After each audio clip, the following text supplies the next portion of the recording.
It's my boss. Part 3 of dealing with toxicity. What if it's my boss who's toxic? This is Dave from Caso Compass. Let's jump into toxicity in the workplace, part 3. Parts 1 and 2, we talked about creating a safe space and 2 very important questions. Now you're wondering if it's your boss who is toxic. Well, shit happens. We make mistakes. You need to ask yourself some questions. So these questions are related to the relationship between you and your boss. Are your suggestions and concerns that you're raising to your boss just disregarded? Are they micromanaging you? Are you demotivated? And there's not really an opportunity for professional development, increased responsibility. Do they act differently around their supervisor than they do around you?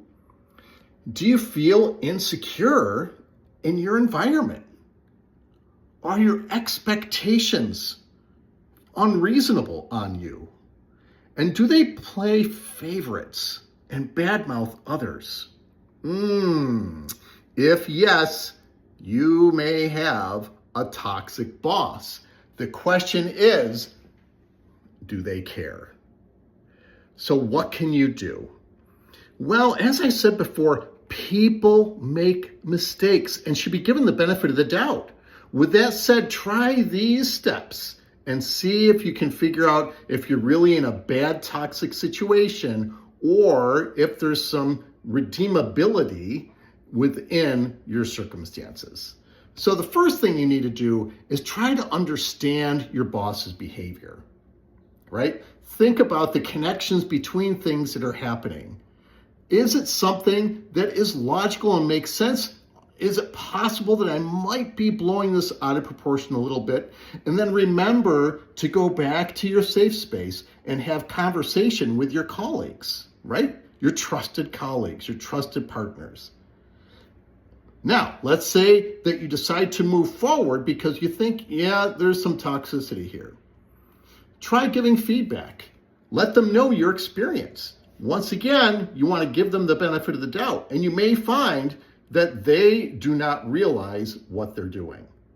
On the other hand, going back to one of those first things, if you're disregarded, then that tells you that they don't really care about what your experience is. They're only focused on themselves. So then the next step would be to start making some other connections within the organization, outside of the organization. Make connections, develop a mentor relationship with somebody to help you work through it. And if you're still not able to move beyond that toxicity, that might be time to ask for help. And that could be the skip manager. And I know that's tricky too. The supervisor and talking to them, because sometimes that toxicity actually travels down, so to speak, in which case then you need to make a decision as to whether or not this is the right environment for you. And how long do you hang on in an environment which is unhealthy? And that's debilitating. And do you need help with this? I am happy to assist. Follow my profile to get my information, and I'm happy to talk with you. And good luck.